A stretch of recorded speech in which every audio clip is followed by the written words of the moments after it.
오늘 2025년 5월 마지막 주일입니다. 오늘부터 요한복음을 시작하겠는데요. 온 세상 사람의 모든 죄악을 사하시기 위해서 이 세상에 오셨던 예수를 소개한 성경, 마태, 마가, 누가복음을 우리는 공간복음이라고 합니다. 공간복음이라는 말은 이 보는 관점이 같다는 거죠. 반면에 요한복음은 제4복음서라고 그러죠. 마태복음에서 말하는 예수는 유대인의 왕으로 오신 예수님을 소개하고 있는데, 그래서 마태복음에서는 그 시작부터 아브라함과 다윗 왕가의 족보로 이렇게 예수님까지 이어지고 있습니다. 따라서 마태복음은 유대인들을 위해서 쓰여진 이 복음 성경인데, 왕이신 예수를 그 시작부터 말씀하고 있는 거죠. 반면에 같은 복음서지만은 마가복음은 이 땅에 종으로 오셨던 예수, 즉 상기로 오는 자로 오셨던 예수를 시종 설명하고 있습니다. 반면에 누가복음은 같은 예수지만은 누가가 보는 관점은 인간으로 오셨던 예수.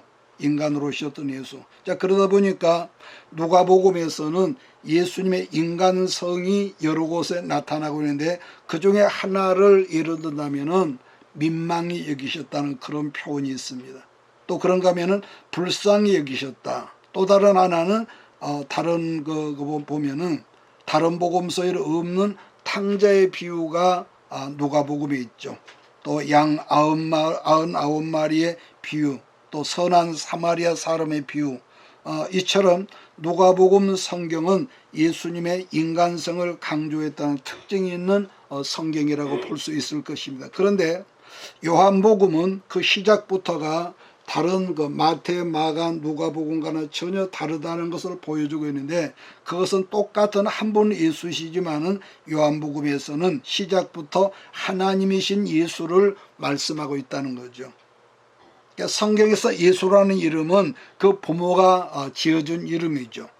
참고로 옛날부터 이스라엘에서는 예수라는 이름을 가진 사람이 굉장히 많았다는 겁니다.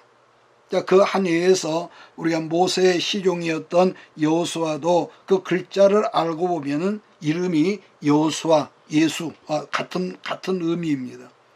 그처럼 예수라는 이름이 많았기 때문에 예수님을 그냥 예수라 하지 아니하고 성경은 나사렛 예수, 그 마을에서 성장했던 이 나사렛이라는 이름을 불렀습니다. 또 요한복음에서는 하나님이신 그리스도, 누가복음에서는 사람이신 예수님입니다. 그러다 보니까 요한복음에서는 예수님의 출생 이야기나 어린 시절 그 성장기에 대한 말씀이 없다는 거죠.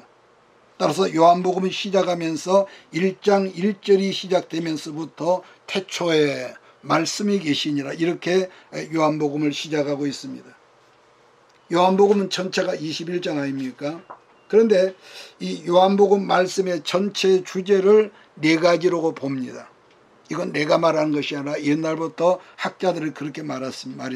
자, 그러므로 요한복음 주제를 우리가 알고 성경을 읽으면은 요한복음을 더 깊게 볼 수가 있고 깨닫게 된다는 점입니다. 중요한 점은 성경을 읽지는 않고 그냥 말씀만 배운다든지 말씀만 들으면은 온전히 성장하지 못한 그런 이 단점이 있기 때문에 항상 우리는 말씀을 듣고 말씀을 읽고 그런 습관과 또 더불어서 기도하는 습관이 함께 있을 때 이건 굉장히 영적 발전에 중요한 이 요소죠. 그래서 그런지 사복음 성경 중에 기도를 가장 강조하는 성경이 뭐냐 그러면은 누가복음입니다. 누가복음. 자, 그러므로 누가복음에서 예수님의 기도를 강조하고 기도하시는 예수님을 강조하다는 것이지만, 반면에 요한복음은 그 시작부터 뭘 강조하느냐, 계속 말씀을 강조합니다. 자, 그러므로 우리는 요한복음 성경과 누가복음 성경을 함께 읽으면서 기도하는 삶을 살아갈 때에 경건을 이루어 나갈 수 있다, 이렇게 말할 수가 있습니다. 자, 조금 전에 요한복음 주제를 네 가지라고 했던 걸 여러분 생각하시죠? 그럼 첫 번째 주제가 뭐냐? 설명했던 대로 첫 번째 주제는 말씀입니다. 두 번째는 생명입니다. 세 번째는 사랑입니다. 그리고 네 번째는 믿음입니다. 이것이 요한복음 전체 21장에 나오는 성경 주제라고 그러죠. 자, 그래서 그런지 요한복음은 전체가 21장이지만 믿음이라는 말이요 얼마나 나오냐면은 98번이나 반복돼서 나온다는 특징이 있습니다. 그래서 요한복음을 일컬어서 옛날부터 믿음의 책이라고 말을 하고 더불어서 말씀의 책이라는 별명이 붙어있는 성경이 요한복음이다 그럽니다. 제가 요한복음 1장 1절을 읽겠습니다. 태초에 말씀이 계시니라. 이 말씀이 하나님과 함께 계셨으니 이 말씀 곧 하나님이시라. 그가 태초에 하나님과 함께 계셨고. 자, 기독교 신앙을 말씀의 신앙이라고 이러는데요. 근데 문제는 말씀도 세 가지가 있다는 점이죠. 첫 번째는 육신이 된 말씀입니다. 요한복음 1장 14절을 우리 같이 찾아서 읽도록 하겠습니다. 요한복음 1장 14절입니다. 말씀이 세 가지인데 첫 번째는 육신이 된 말씀. 요한복음 1장 14절입니다. 같이 읽겠습니다. 시작. 말씀이 육신이 되어 우리 가운데 거하심에 우리가 그의 영광을 보니 아버지의 독생자의 영광이요 은혜와 진리가 충만하더라. 아멘. 그러니까 요한복음은 말씀이 하나님이신데 그 말씀이 육신이 되어 이 세상에 오셨다는 거죠. 자, 그렇다면은 육신이 된 말씀이라는 이라면 누구를 의미하겠습니까? 우리 예수님이죠. 그 말씀이 육신이 되어서 지금 우리 가운데 거하신다. 여러 거 볼펜이 있고 그러면은 형광펜이 있으면은 여기 가운데라는 그 글자 가운데서 이렇게 언더라인을 좀 꺼 놓으시기 바랍니다. 나중에 이게 좀 참고가 될 겁니다. 제가 지금 왜 가운데란 글자를 강조하냐면은 이 말씀을 우리들 심령 가운데로 생각하지 말라는 거죠. 우리 가운데 계신다는 이 말은 우리들의 삶의 현장 가운데라는 말씀인데 굳이 이 말을 제가 서투른 영어 발음으로 표현한다면은 in my heart가 아니라 우리들 삶의 현장, 때로는 넘어지고 때로는 억울하고 때로는 기뻐하고 때로는 그 힘들어하는 그 삶의 현장 가운데 예수님이 함께 계신다. 왜냐하면은 하나님이신 말씀이 우리처럼 육신이 되어서 그리스도로 오셔서 우리가 함께 하시는 걸 기뻐하시거든요. 그래서 아브라함과 이삭과 야곱이 가는 곳마다 하나님이 함께 하셨던 것처럼 오늘날도 그 하나님이 여러분의 가정과 여러분의 직장과 여러분의 삶 속에 함께 하심을 믿으시기를 주의로 축복합니다. 그래서 말씀이 육신이 되어서 우리들 삶의 현장 가운데 계시다는 거죠. 특히나 은혜와 진리가 충만하더라고 그랬습니다. 자, 그래서 이 두 단어가 합해졌을 때 정작 여기서 성령 충만이라는 의미가 나오는 거죠. 제가 반복적으로 그동안 여러 번 말씀했지만은 언제나 진리인 말씀만을 강조하다 보면은 그 말씀이 옳기는 하지만은 교회가 지나치게 냉랭해지는 위험이 있습니다. 그러나 반면에 팍 뛰고 날고 은혜만을 강조하다 보면은 분위기가 뜨거워서 은사가 충만하고 방언이 터지고 환상을 보고 이런 굉장히 유익한 점도 있지만은 문제는 내면적 은혜만을 강조하다 보면은 그 말이 틀렸다는 것이 아니라 영적 성장이 없고 교회가 거의 무질서한 질서가 없는 그런 상황으로 만들어간다. 자, 그렇기 때문에 이 땅의 모든 교회는 은혜와 진리가 더불어서 충만해야 한다. 예수님의 당부가 그것이었던 거죠. 우리나라 지금 한심한 정치를 보고 있습니다. 여든 야든 하는 짓을 보면은 한심하지요.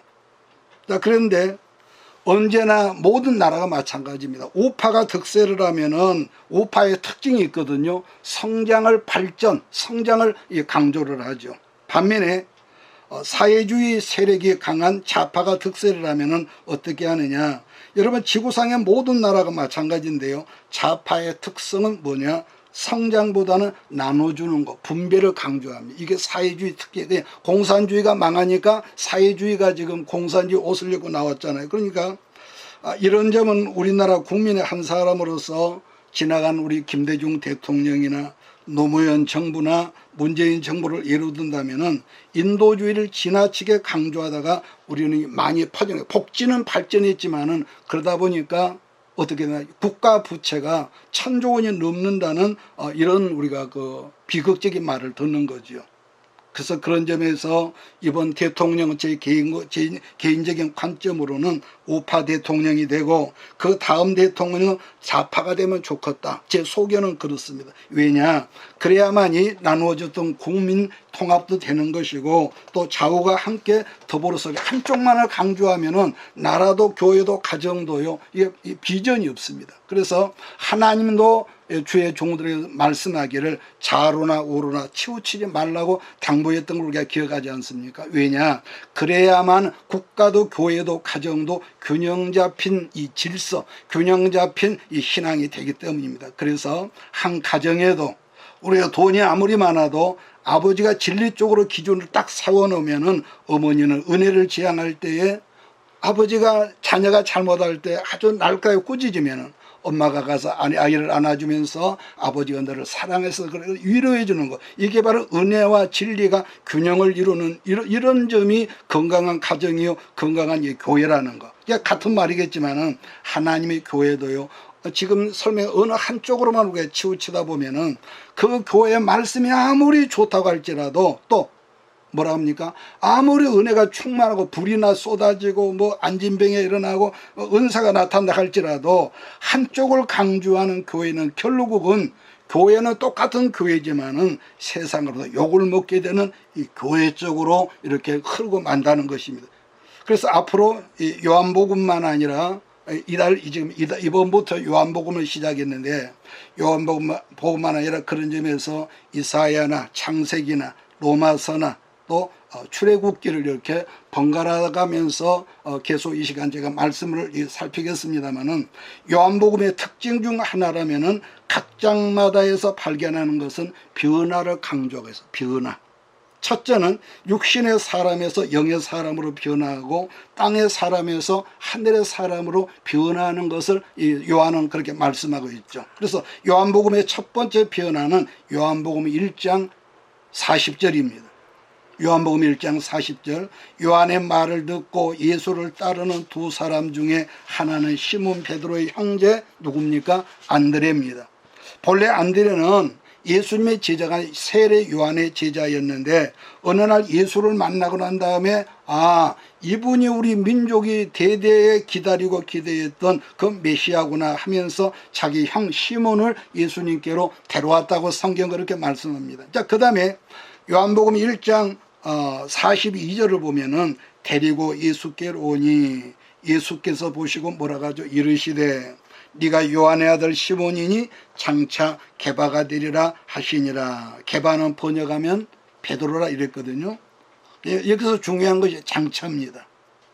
그러니까 지금은 그냥 평범한 어느 동네에서나 볼 수 있는 평범한 사람 시몬이지만은 장차는 뭐라고 합니까? 게바가 되리라. 게바는 베드로라고 하지 않습니까? 이 말씀은 베드로가 예수님을 만나기 전까지는 이건 교회를 다녔다는 의미가 아니거든요. 예수님을 만나기 전에는 평범한 사람 이렇게 시몬으로 살았다는 거지만은 그러나 예수님을 만나고 난 다음부터는 베드로로 변화되었다는 것을 지금 설명하는 거죠. 자, 그렇다면 시몬은 어떤 사람이냐? 이 세상 어디를 가든지 만나볼 수 있는 그런 시몬이었는데, 자, 그랬었던 평범한 사람이 어느 날 예수님을 만나고 난 다음부터 베드로로 변화가 돼서 주님이 귀하게 쓰셨던 그릇이 되었다는 거죠. 되었다는 거. 그래서 예수님의 첫 번째 말씀이 네가 지금까지는 시몬으로 살았지만 장차는 베드로가 될 거야 이렇게 말씀하셨다는 거. 구약에서는 하나님의 사람이 되기 전에 여러 사람이 있지만 하나님의 사람이 되기 전에 한 사람은 누굽니까? 여러분 장기로 살기를 원했던 야곱 아니겠습니까? 그랬던 사람이 야복강 나루탕에서 하나님을 만나고 나서 어떻게 됩니까? 네가 지금까지는 야곱으로 살았지만 이제부터는 너를 이스라엘이라 한다 이렇게 했습니다. 하나님께서 야복강 나루에서 야곱을 만났을 때 지금까지는 네가 네 꾀로 네 잔머리로 살았지만은 이제부터는 내 이름으로 이스라엘이라 일컫는 그것이 네 이름이다 이렇게 명명했던 거죠. 그런 점에서 우리들이 예수를 믿고 말씀으로 예수를 만났다는 것은 그 사람이 뭐라고 할까요? 운명이 바꿔진다. 우리는 어느 날 갑자기 돈벼락이 맞고 명예가 올라가고 뭐 아파트가 커지고 이걸 말하지만은 예수를 만나는 사람이 바로 그 순간부터 운명이 바꿔졌다 이렇게 말할 수 있는 거죠. 그 다음으로 요한복음 2장으로 넘어가면은 또 한 변화가 있는데 상간벽지의 작은 그 오지 마을 가나라면 여러분 가나는 여러분 언어에서는 여러분 갈대라는 의미거든요. 그 작은 마을의 혼인잔치에서 맹물이 포도주로 바뀌는 이적 사건이 있었던 요한복음 2장입니다. 그런데 요한복음 성경에는 이적 사건이요 앞으로 차츰 설명을 하겠습니다만 모두 7번이 있습니다. 이적 사건이. 첫 번째 가나 마을의 혼인잔치에서 물로 포도주로 바뀌는 이적 사건인데 자 그다음 뒤로 들어가면은 나사로를 살리는 이적이 있고 또 요한복음 6장으로 가면은 보리떡 5섯으로 남자만 5,000명을 먹었던 이적 사건이 나옵니다. 이처럼 이제 나중에 설명을 하지만은 이처럼 7가지 이적 사건인데 요한복음 2장에서 첫 번째 이적 사건이 기록되는데 그게 결혼식인데 여러분 결혼식이라는 예나 지금이나 여러분 그 축제 아니겠습니까? 뭐 다른 말 자 그러니까 여기서 다른 말 같지만은 목회를 이렇게 몇십 년 하다 보면은 참 별의별 사람을 다 만나지요. 만나는데 그 중에 하나가 어떤 경우는 이단 사이비에 적을 둔 사람이라든지 아니면은 어떤 사람 교회에 처음에 등록을 하면은요 들어온 날부터 엄청난 서비스나 봉사를 해서 교인들로부터 신용을 아주 얻죠. 아주 마음을 도둑질하는 거죠. 엄청난 봉사를 하고 성가대 끝나면은 뭐 한턱을 쓴다. 주방에 가서 봉사를 한다. 또 어떤 날 주차장에서 봉사를 한다. 또 목사님은 값비싼 양복을 해주고 사모님도 뭐 화장품을 해준다. 막 이렇게 해서 교인들에게 인심을 싹 도둑질하는 그런 경우가 있습니다. 그런데 중요한 것은요. 그리고 나서부터 교인들 가운데서 돈을 조금씩 빌려가는 사람이 있어요. 이자도 주고요. 아주 잘하거든요. 그런데 그것이 점점 날이 가다 보니까 금액이 커진 다음에 한 2, 3년 지난 다음에 돈을 몽땅 빌려가지고 바람과 같이 사라지고 교회에 큰 우환을 주는 그런 기가 막힌 사람들이 요즘에도 있단 말을 제가 듣거든요. 그래서 어동교인이랄까 여러분 교회는요 이런 사람 저런 사람 모이지만 가장 우리가 상처받지 않은 것은요 교인들끼리는 절대로 뭘 하지 말아야 하느냐 돈거래를 하지 마라. 돈거래. 특별히 잠언성경을 보면은 보증 서지 말라고 3번씩이나 당부한 말씀이 있습니다. 그런 의미에서 교회가 어느 정도 이제 새롭게 발전이 되면은 우리가 구원받는 얘기, 축복받는 얘기 이만 하지 말고 경제에 대한 성경적인 말씀도 해야겠다. 요즘 들어서 그런 생각을 해봅니다. 왜냐하면은 예수 믿는 사람들이 성경적인 경제를 모르다 보면은 돈 버는 것을 어떤 사업하는 것을 아주 죄 짓는 것으로 이렇게 착각하는 사람이 있습니다. 이건 아주 잘못된 거죠. 성경에서 말씀하는 경제는 2가지입니다. 첫째는 청빈 사상이 있고 두 번째는 청부 사상이 있습니다. 청빈이라는 말은 말 그대로 가난하지만 깨끗하게 산다는 것. 그렇다면 청부 사상이 뭐냐? 깨끗하지만은 부자로 사는 것을 청부 사상이라고 합니다. 그러면 우리 기독교는 청부하고 청빈이라면 어느 쪽이냐 그랬을 때 우리 기독교는 개신교는 청부 사상입니다.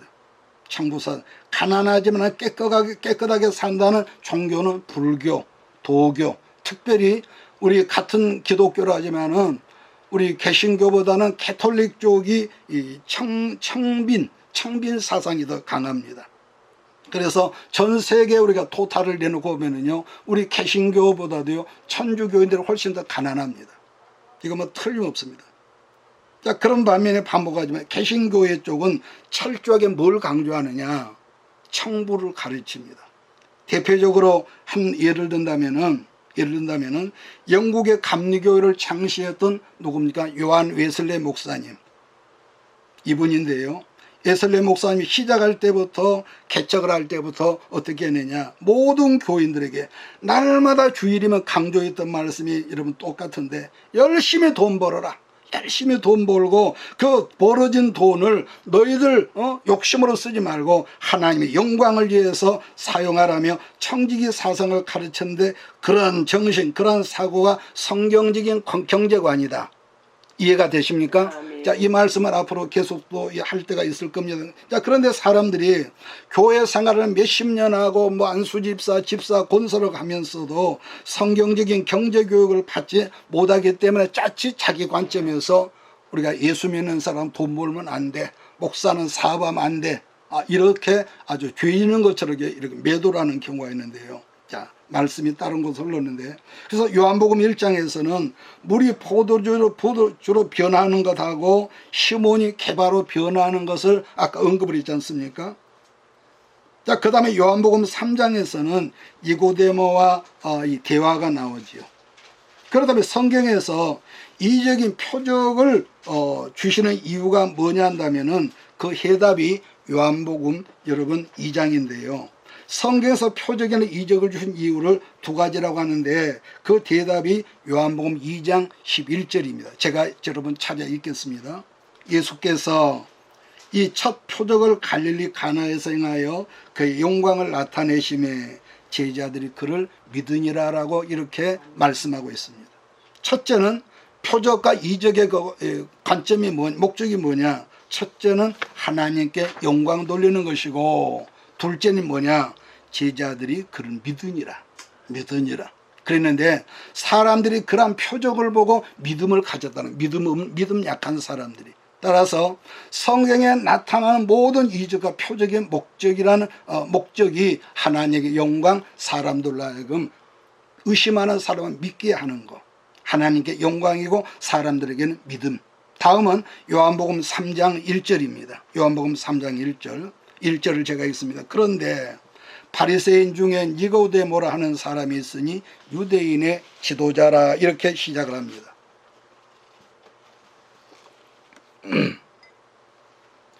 요즘식으로 표현한다면은 니고데모는 아마 뭐라고 할까요? 우리나라만 국회의원쯤 되는 그런 이 귀족 출신입니다. 성경에 나타난 다른 표현으로는 그 당시 니고데모는 사네드린이라는 높은 귀족 출신의 회원이라고 이렇게 볼 수도 있습니다.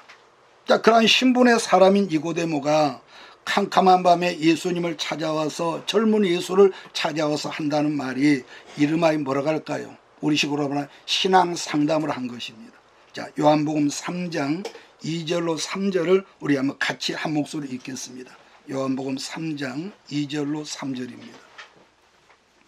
요한복음 3장 2절 3절 시작. 그가 밤에 예수께 와서 이르되 랍비여, 우리가 당신은 하나님께로부터 오신 선생인 줄 아나이다. 하나님이 함께 하시지 아니하시면 당신이 행하신 이 표적을 아무도 할 수 없음이니이다. 예수께서 대답하여 이르시되 진실로 진실로 내게 이르노니 사람이 거듭나지 아니하면 하나님 나라를 볼 수 없느니라. 그랬더니 예수님은 동문서답식으로 뭐라고 합니까?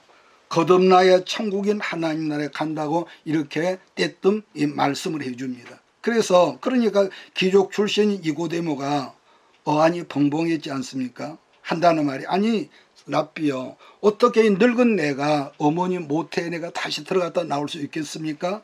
이렇게 질문하거든요. 그러자 예수님은 니고데모에게 책망을 하시지요. 3장 5절 7절입니다. 시작. 예수께서 대답하시되 진실로 진실로 내게 이르노니 사람이 물과 성령으로 나지 아니하면 하나님 나라에 들어갈 수 없느니라. 육으로 난 것은 육이요 영으로 난 것은 영이니 내가 네게 거듭나야 하겠다는 말을 놀랍게 여기지 말라. 너는 이스라엘의 선생으로서 그것도 알지 못하느냐 하면서 이렇게 하면서 이 말씀을 했다는 거. 여러분, 우리는요 다 누구든지 육으로 태어나지 않습니까? 그랬던 우리들이 어느 날 예수를 믿음으로 말미암아 영으로 다시 태어나는 것을 이름하여 거듭났다, 이렇게 말을 하죠. 자, 그런 점에서 요한복음의 또 다른 주제라고 말한다면은 두 번째가 생명이라고 그래요. 생명. 응? 그러니까 앞으로 이것을 뭐 여러 시간에 차근차근 제가 설명을 드리겠습니다만은 요한복음의 주제가 지금 뭐라는 거예요? 두 번째가 생명. 그런데 요한복음에서 말씀하는 생명이 두 가지, 생명도 두 가지다. 우리말로는 한 가지인데 두 가지인데 이걸 우리가 성경을 우리가 공부하고 말씀드리면서 구분할 줄 알아야 한다. 왜냐? 우리가 이걸 구분할 줄 모르고 그냥 뭐 아까도 언급했지만 막 은혜 받아 팔팔 뛰고 날아도 신앙생활의 핵심 안으로 들어가지 못하기 때문에 그래서 그냥 선포하는 설교도 때로는 해야겠지만은 우리가 이런 스터디식으로 하는 것이 굉장히 중요합니다. 첫째로 우리는 누구나 우리 부모로부터 태어난 육신의 생명을 가진 사람인데 이 경우에 육신의 생명을 말할 때는 뭐라고 그러느냐? 요한복음에서 원어 성경에는 비오스라고 그러죠. 비오스. 그래서 육신의 생명을 지금 뭐라 한다고요? 비오스. 그러니까 비오스란 말은 헬라어인데 생물학적인 이 생명을 비오스라고 이렇게 표현한다는 거. 자, 그랬던 여러분과 내가 예수를 영접하고 믿음으로 말하면 새로운 생명이 우리 안에 있다는 겁니다. 그랬을 때 얻어진 새 생명을 이름하여 원어에서는 영생이라고 하는데 그럴 때는 비오스라고 하지 않냐고 조회라고 이렇게 언급한다는 겁니다. 자, 그러니까 예수님은 지금 한밤중에 찾아온 니고데모에게 했다는 말씀은 사람이 육신의 생명은 비오스로 태어나지 않느냐? 그러나 하나님 나라에 들어가려면은 영으로 거듭나야 한다고 말씀하셨다는 겁니다. 육신으로 태어난 것은 우리들 부모로부터 태어난 생명을 아까 뭐라고 한다고요? 비오스. 자, 그랬던 우리들이 영생의 주가 되시는 예수를 믿음으로 새롭게 얻어진 생명을 뭐라고 하느냐? 이제부터는 조회다. 영원한 생명. 그러므로 요한복음 3장에서는 육신의 자리에서 영생의 자리로 옮겨짐을 말하는데 지금 말씀한 것이 예수를 믿는 신앙의 핵심이다. 그런데 요한복음 3장에서는 우리 예수님의 또 다른 특별한 말씀이라는 그것은 니고데모에게 하셨던 말씀 중에서 구약 민수기를 인용하셨다는 겁니다. 민수기. 자, 요한복음 3장 14절로 5절을 제가 있습니다. 모세가 광야에서 뱀을 든 것 같이 인자도 들리하리니 이는 그를 믿는 자마다 뭘 얻게 하려 하심이라? 영생을 얻게 하려 하심이라. 모세가 광야에서 구리로 만든 노뱀을 장대 끝에 매달려게 했던 것 같이 예수님도 나무 십자가에 달려야 하리. 이게 무슨 말이겠습니까? 십자가에서 내가 죽어야 하는 것을 의미하는 대속의 죽음. 이는 그를 믿는 자마다 뭘 얻느냐? 영원한 생명 조회를 얻기 때문이다. 자, 그러면은 14절에서 모세가 광야에서 뱀을 들었다는 말은 무슨 말이냐? 아까 얘기했지만 민수기 구약성경 21장으로 우리 다 같이 옮겨가겠습니다. 구약성경 민수기 21장입니다. 여러분 그 때로는 이 성경을 우리가 찾아서 제가 그냥 읽어도 되지만 찾아서 읽읍시다면 좀 귀찮은 분들이 있는데 신약과 구약이 서로 연결이 돼야 하고 그저 듣는 것보다 우리가 찾아서 읽어야만이 어떤 신앙의 이런 조화가 균형을 이루기 때문입니다. 그래서 우리가 신구약 말씀의 균형을 이루지 못하면은 아무리 어떻게 듣기에는 여러분 잘한다고 할지라도요 자칫하면 우리가 뜬구름 잡는 소리가 되거든요. 그렇기 때문에 선지자 누굽니까? 이사야는 이사야 34장 16절에서 너희는 여호와의 책에서 책을 자세히 읽어보라. 이것들 가운데서 빠진 것이 하나도 없고 제 짝이 없는 것이 없다. 짝을 전부 신약과 구약이 짝을 이루고 있다는 것입니다. 그렇기 때문에 구약 성경하고 신약 성경이 따로 국밥처럼 연결이 되지 않는다면은 항상 뭐라고 표현할까요? 밥토정하는 아이들처럼 자기가 좋아하는 어떤 것만 찾는단 말이에요. 편식 증세라고 그러죠. 편식 증세를 가진 사람하고 똑같다? 표현이 맞는가는 모르겠습니다. 왜냐? 자기가 좋아하는 구절만 찾아다니다 보면은 생명의 구속사적인 균형을 이루지도 못할 뿐더러 자기 입맛에 맞는 것만을 성경을 쫓아다니기 때문에 이 균형적인 성장이 안 되죠. 자, 민수기 21장 4절을 제가 읽습니다. 민수기 21장 4절 백성이 호르산에서 출발하여 홍해길을 따라 에돔 땅을 우회하려 하였다가 길로 말미암아 백성의 마음이 상하니라 그랬습니다. 여러분, 이삭의 큰 아들이 누굽니까? 에서입니다. 작은 아들이 야곱입니다. 그런데 에서의 후대, 에서 족속의 후대 이름이 별명이 에돔이거든. 그래서 에돔족이라고 그러죠. 반면에 야곱의 후손들은 이스라엘을 하는 거고요. 그래서 이렇게 똑같이 한 아버지 이삭과 한 어머니 리브가 이 부부에서 이 두 아들이 태어났는데 이들이요 갈라지면서 자자손손 견혼지간 온순이와 개사이처럼 이렇게 온수지간으로 살았습니다. 그러니까 지금 민수기 21장의 상황과 환경은 모세가 애굽에서 이스라엘 백성을 인도를 해서 광야에서 이렇게 나가지고 가나안 땅으로 점점 가까이 가는 과정 가운데 이 사건이 있었는데 이스라엘이 에돔 족속의 땅으로 통과를 한다면은 가나안 땅으로 가는 길이 훨씬 더 가까운 거죠. 지리적으로 보면은. 그러니까 지금도 이 성지 순례를 다녀온 분들 말을 들어보면은 에돔 족속에 살았던 그 땅 이스라엘이 그 땅을 통과하지 못했던 그곳을 가본다는 그런 분도 제가 가끔 만나봅니다. 그러니까 말씀드린 대로 에돔 땅을 통과하면은 가나안 땅을 정말로 빨리 쉽게 길이 들어가는데 문제는 조상 때부터 이 두 부족이 견원지간처럼 온숭이와 강아지처럼 온수처럼 살기 때문에 아예 서로 대면을 안 하는 거죠. 그러니까 지금 에돔 족속이 이스라엘 볼 때는 뭐라고 할까, 우리식으로 말하면 정말로 재수 없는 것들 와가지고 지금 자기 땅을 지나가려고 하기 때문에 아무리 여러분 그걸 뭐 좋게 볼 턱이 없는 거죠. 그래서 결사적으로 반대를 하는 겁니다. 근데 이스라엘 입장에서는 그래도 그 땅으로 통과하려면 어쩔 전쟁을 해야 하는데 문제는 하나님께서 전쟁을 하지 말라고 반대를 하십니다. 그랬으니 어떻게 합니까? 가기는 가야겠는데 별 수 없이 에돔 땅에서 저 멀리 제가 늘 말했습니다. 우리가 영암에서 옛날에 있을 때에 신북에서 도포에가 나병환자 마을이 있었거든요. 우리가 그 나병환자 유각지에 있었는데 시종으로 가려면은 우리 마을을 지나가면 빨리 갑니다.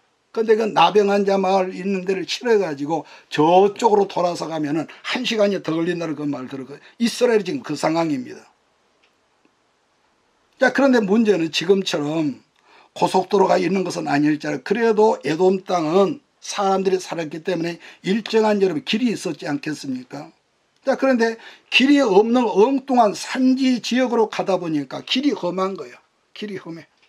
생땅을 가니까 얼마나 보십시오. 여러분, 저도 지금은 산에 가본 적으로 어쩌다 산행을 하려 치면은 그래 길이 있는 곳으로 가면은 길이 좋은데 엉뚱한 산길로 길을 잘못 들면요. 와, 얼마나 힘든지 몰라요. 힘들어. 자, 그러다 보니까 이 사람들이 한두 사람 아니고 여러 200만이 넘고 300만이 가까운 사람들이 자연이 불평이 나고 입이 뚝 나가지고 원망함이 터지자 우리가 상상할 수 있지 않습니까? 그 말씀이 민수기 21장 5절입니다. 우리 같이 한번 읽겠습니다. 시작. 백성이 하나님과 모세를 민수기 21장 5절 시작. 백성이 하나님과 모세를 향하여 원망하되 어찌하여 우리를 애굽에서 인도해내어 이 광야에서 죽게 하는가. 이곳에는 먹을 것도 없고 물도 없도다. 우리 마음이 이 하찮은 음식을 싫어하며. 그러니까 이 사람들이 아까 언급했던 대로 막 불평불만이 좋을 때는 감사 안 하거든요. 조금 비위가 틀어지면 얼마나 원망하고. 그랬더니 문제는요. 그 원망하고 불평하는 소리를 하나님이 들으셨다는 겁니다. 오늘 여러분들도 우리가 평범할 때는 좋죠. 어느 날 불신앙적인 어둠이 여러분 안에 들어오면은요. 자동적으로 우리 입이 나오죠. 불평이 나오죠. 같은 말도 여러분 칼같이 날카롭고요.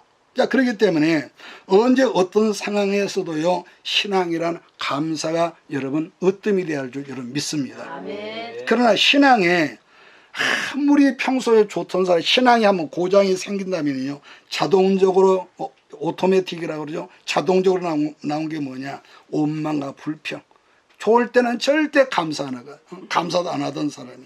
그러면 우리들이 원망하고 살 것이냐, 또 감사하며 살 거냐 하는 것은 항상 내가 선택하는 겁니다. 근데 이것도요, 훈련이 돼요. 훈련. 나를 보다 훈련. 내가 목사가 됐다 해서 그런 게 아니라 훈련되지 않은 목사 할아버지가 돼도 항상 원망하고 범사에 쫑알대라 이렇게 나오거든요. 자, 그러므로 우리가 여전히 어제와 지난날과 똑같은 상황과 환경이지만은 내가 영적으로 살아야 하느냐 육적으로 살아야 하느냐는 천사나 마귀가 도와주는 것이 아니라 내가 선택해야 한다는 겁니다. 믿습니까? 내가 해야 해. 응? 문제는 백성들의 원망과 불평소리를 들으신 하나님께서 그동안 이스라엘을 여러분 얼마나 보호하시지 않습니까? 밤에는 불기둥으로 낮에는 구름기둥으로. 그런데 보호하는 울타리를 하나님이 표현상 이렇게 거둬버렸다는 겁니다. 자, 그랬더니 6절 말씀 보니까 지금까지 한 번도 구경하지 못했던 이 뱀들이 사방에서 그동안 보지 못한 불뱀들이 나타나서 누구를 물으느냐? 시험 든 사람들을 물어버립니다. 시험 든 사람들. 여러분 지금도 이 곤충학자들 말 들어보면은요, 지구상에서 세 번째로 독성이 강한 뱀을 불뱀이라고 그렇게 말하는 걸 제가 한번 들어본 적이 있습니다. 그랬으니 사방에서는 불뱀들이 나타나서 시험 든 사람들을 어떻게 알고 찾아다니며 물어버리니까 비명을 지르면서 죽어갈 거 아니겠습니까? 그러니까 이 자료에 제가 찾아보니까 불뱀에 물리면은 최소 20초에서 30초 안에 계거품을 흘리면서 눈이 뒤집어가면서 사지를 떨면서 빳빳하게 죽는데요. 그만큼 무서운 이 뱀이죠. 그러니까 백성들이 비명소리를 들으면서 지도자였던 모세가 얼마나 여러분 상상만 해보십시오. 한두 수백 수천이 뱀에 물렸으니 지도자가 모세가 겁을 먹고 얼마나 간절한 중보기도를 했던지 하나님께 즉각 응답을 하시거든요. 응답하셨던 말씀이 민수기 여러분 21장 6절인데, 자, 6절 말씀이 6절 말씀을 아까 제가 요한복음 3장에서 예수님 니고데모와 대화할 때 인용했던 그 말씀이거든요. 21장 6절 8절을 같이 읽겠습니다. 시작. 여호와께서 불뱀들을 백성 중에 보내어 백성을 물게 하심으로 이스라엘 백성 중에 죽은 자가 많은지라. 백성이 모세에게 이르러 말하되 우리가 여호와와 당신을 향하여 원망함으로 범죄하여 싸우니 여호와께 기도하여 이 뱀들을 우리에게서 떠나게 하소서. 모세가 백성을 위하여 기도하며 여호와께서 모세에게 이르되 불뱀을 만들어 장대에 매달아라. 물린 자마다 그것을 보면은 살리라. 아멘.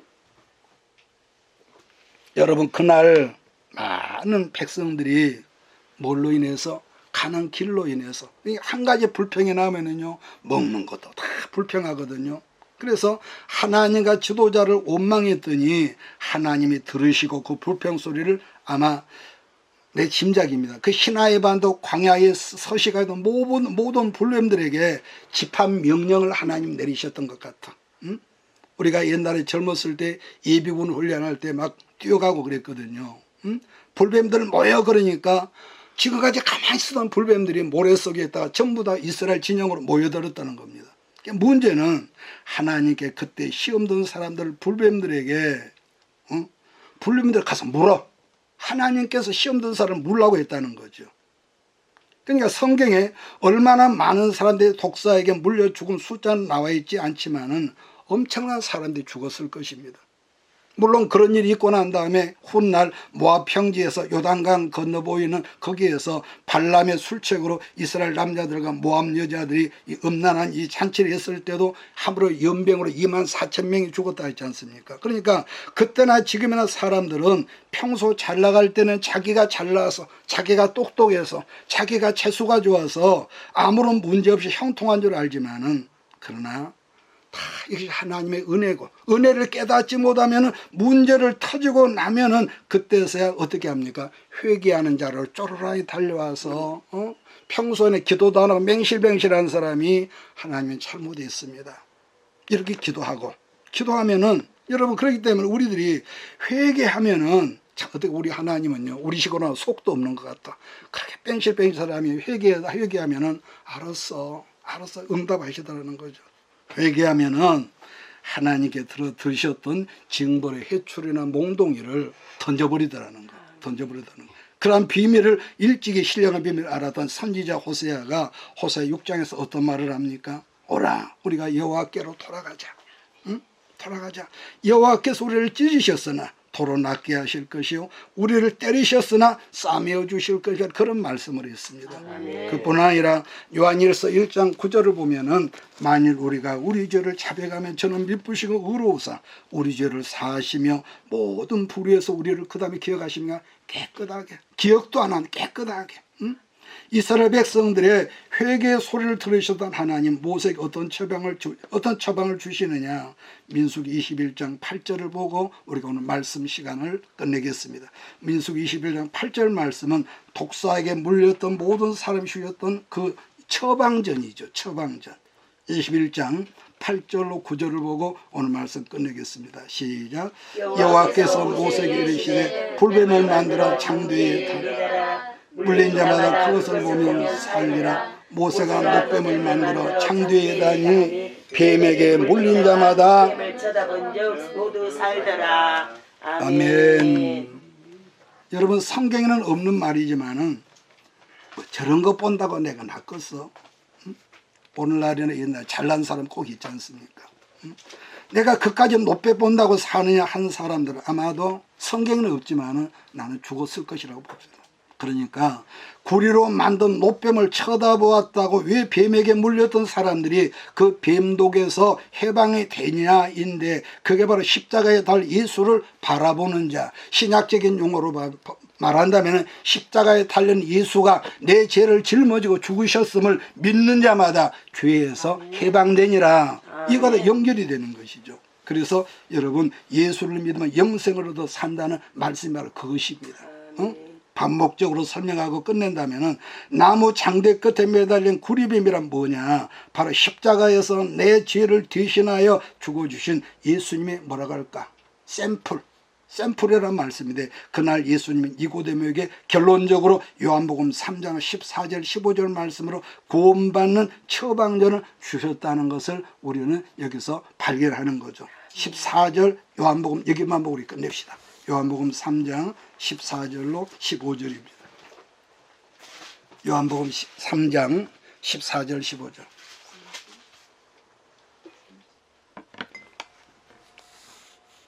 찾아서 우리 같이 읽겠습니다. 시작. 모세가 광야에서 뱀을 둔 것 같이 인자도 들려하리니 이는 그를 믿는 자마다 영생을 얻게 하려 하심이니라. 아멘. 기도하겠습니다. 이것이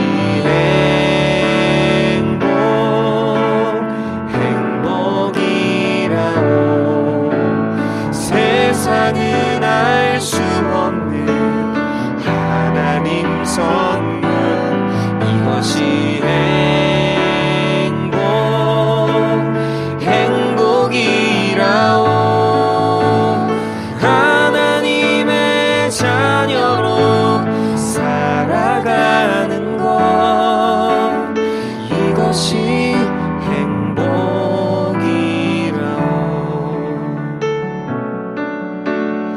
이것이